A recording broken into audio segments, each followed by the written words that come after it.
Hello everyone, it's Pluto here and welcome back to another video. Today we are going to be doing the new Wallaru level 170 Storm Gear Guide. I did one for Novus last year at level 160. Now it's time for the level 170 Gear Guide. I'm all done with the Wallaru and I have all of the gear. This is for PvE again. I don't do PvP. I used to do it. I don't do it anymore. So yeah, this is for strictly PvE. So yeah, so I'm going to be going over the gear that you're going to need, and for the most part, the bosses you're going to need to farm it. For some of the gear, which is the exact same right now, I'm not going to go over the bosses that you need to farm it from. I will refer you to my level 160 gear guide, which I'll put as a link in the description as well. But I do want to preface this by saying the new Wallaru hat, robe, boots, and wands are not out yet. They will be released sometime in the future. I am not sure when. I've heard of some people say they'll be released in January. I'm not sure. I think it's going to be called like a nightmare dungeon, something like that. So yeah, the hat, robe, boots, and wand for Wallaru will all be upgrades, and you can expect another video in the future about that. But for now, up until then, this is the level 170 Storm Gear Guide. So starting off with the hat, you're going to be still running the Fractal Aeon hat. The Fractal Aeon hat is still currently the best hat for Storm. This is a Novus hat, and yeah, this is the best hat still. For the robe, still going to be Nullity robe with an alternative of the Fractal Aeon cape if you have it. If you don't have the Nullity robe, it's a raid robe. It's kind of rare. But you want to make sure you have this and also make sure it's upgraded to level 160. It is the best robe. It's going to be hard to get rid of this robe. It's going to be the best pretty much throughout. As for the boots, we have the Fractal Aeon boots. Pretty self-explanatory, same as last time. With the Novus gear, and wand is also going to be the same with the Fractal Aeon sword. Again, same as last time. All of this gear can be farmed in Novus. I will refer you to my video. Besides the robe, which can be farmed through raids, through the Dragonspire raid or the Voracious Void raid, but the hat, boots, and wand are still from Novus. Now let's get to the actual juicy part of this guide, the actual gear, the new gear. The first piece of gear is the Fierce Dream Reaver Knife. Now this can be farmed from the Fleet boss fight, which is the final boss of Arc 4, which is right here in Doom Moon. You can get the Fierce Dream Reaver Knife.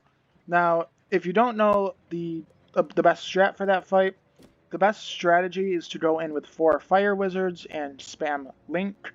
Link will make it so that it does a heal over time and the damage over time. It does 2 in 1, and it will make them take a lot of damage faster. You can probably 2-turn it, I'd imagine. If not, you can just spam Ellie Blades or Spirit Blades. But the Fierce Dream Reaver Knife is dropped by them. They also drop the reagents for it. And you're going to want to put a 525 health jewel, which you can get by farming Mr. Montgomery, which is over here on Doom Moon, which is in engineering.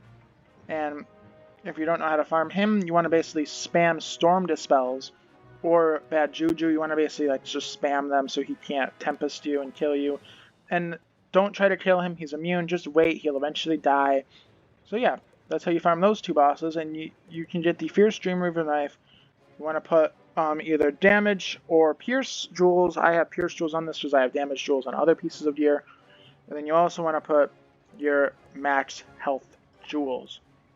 The next piece of gear is going to be the Fierce Dream Reaver Amulet, which this can be farmed from Crash the Bandit Recruit in Wabagon territory in Wallaru, and to get to his sigil you need to talk to Lady Cortexia in Billabong Resort, and then she is going to make you talk to Gem Pickett in the Kali Ranch, and then you can do the boss fight.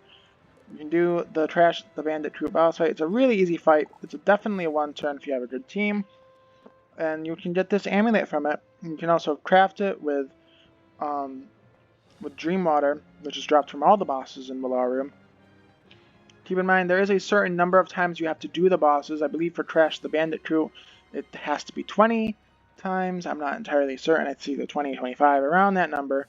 But yeah, you get this really good amulet, direct upgrade, pretty much from the last best amulet, which was Fly Gobs, which has been the best Storm amulet for years now. Now Fierce Dream Reaver amulet, 70 levels later, is finally better because of the damage socket and the triangle socket on it. So yeah, the Fierce Dream Reaver amulet is the best amulet now. The ring is the Fierce Dream Reaver ring, which can be dropped by Freddy Croker in the Dreaming in Wallaru. Again, it's just a direct upgrade from Aeon Gear. Really good ring. You want to equip a damage or pierce, depending on how you want to set up.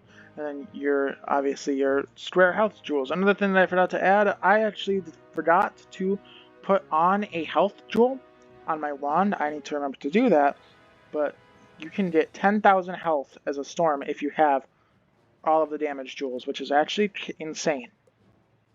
So the next piece of gear is the pet, which is subjective. I run crit damage. You can also run crit damage pierce. There's a lot of different options for the pet. Generally, you want it on a Frillasaur though, and you want to have the Frillasaur mount as well. It's not equipped right now because I'm in an area that doesn't allow mounts, but Chompy Bronto mount with the Frillasaur is the best combo to get that 6 extra damage. And then the final piece of gear is the Fierce Dream Reaver deck, which is dropped from Mr. Montgomery in Doom Moon, which is again right here. You can also craft it with some Dreamstone and some Dream Water. And these pieces of gear will put your stats up to about 10,000 health if you have all the square jewels, 259 damage, 31 resistance, 37 accuracy, 809 critical, 41 pierce, and 100% power pips with 191 Archmaster rating and 785 pip conserve. These are very good stats for Storm. As you can see, I run 2 Pierce Jewels and 3 Damage Jewels. You can also swap those out and then run max damage and get like 280 some damage, which is insane. I like to have a balance there. It's up to you. You can do whatever you want with the jewels. I just choose to run somewhat equal damage and Pierce, so that way I can kill through shields and such. But you can do whatever you want. That's the gear guide for Wallaru. I will leave links in the description to the wiki pages when they are made on these bosses and how to farm them. But for now, I will see you guys in the next video. Thank you for watching. Hope this helped, and goodbye.